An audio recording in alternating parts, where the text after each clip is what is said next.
পরবর্তী ডিম থেরাপির এবার কালীঘাটেও ডিম ছোড়া হলো বেলেঘাটার তৃণমূল বিধায়ক কুণাল ঘোষকে।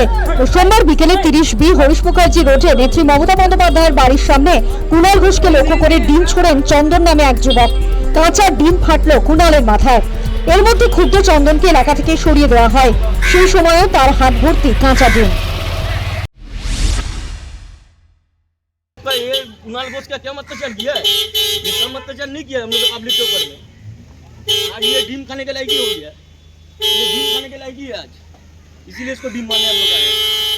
आपका घर क्या है? यहाँ पर ही है? हम लोग खबर का हम लोग लोकल ही है। और कोई मतलब क्या गलत किया? कोई गलत बहुत कुछ किया, आप लोग तो सब कुछ जानते ये हैं। नहीं कैमरा पीछे ऐसा कुछ गलत काम नहीं किया जो पता नहीं है किसी को, सब कुछ जानते हैं।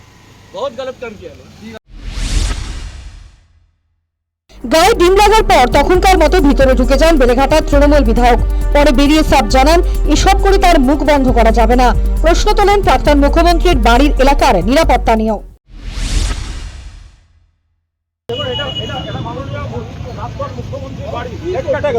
সেখানে মোড়ে ডিম হাতে দাঁড়িয়ে আছে, সেখানে ডিম হাতে এখানে দাঁড়িয়ে আছে, কারা কারা বেরোবে অ্যাটাক করবে। এটা প্রাক্তন মুখ্যমন্ত্রীর বাড়ি, পুলিশ দাঁড়িয়ে দাঁড়িয়ে দেখছে। এইসব করে থামিয়ে রাখা যাবে না, আমি বললাম তো। আমার চোখ যেত, মাথা যেত, আর কিচ্ছু এসে যায় না। এই করে কুণাল ঘোষকে বা আমাদের থামিয়ে রাখা যাবে না। এই যে দূর থেকে ছোড়া জিনিস, গায়ে হাত দেওয়া মারবে, ডেড বডি পড়ে থাকবে, কিন্তু গলা বন্ধ করা যাবে না। হেঁটে এলাম, জেনে এলাম, আমার কাছে ছবি ছিল, এরা এখানে দাঁড়িয়ে আছে। এটা কি জানো, এই বিপ্লব। এটা কিছু গুন্ডাগিরি করে এসে ছুঁড়ে মারা, এগুলো বিপ্লব হচ্ছে। দাদা এখনো টিম হাতে দাঁড়িয়ে রয়েছে দেখা যাচ্ছে। ওদের বলুন বা খেয়ে এবার অমলেট করে খেয়ে নিন।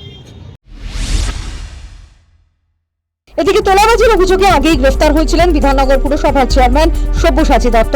তার বাড়ি থেকে রাশি রাশি সম্পত্তি, সোনা উদ্ধার হয়েছে। বিধাননগর পুলিশের দাবি, সব্যসাচীর অভিজাত আবাসনের ঘর থেকে 50 কেজি সোনার গয়না কেনার নথি পাওয়া গিয়েছে। বাড়ি থেকে মিলেছে আনুমানিক 300 গ্রাম সোনা।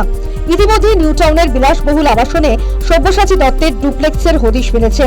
সেখানেও তল্লাশি চালাতে পারে বিধাননগর উত্তর থানার পুলিশ। News time.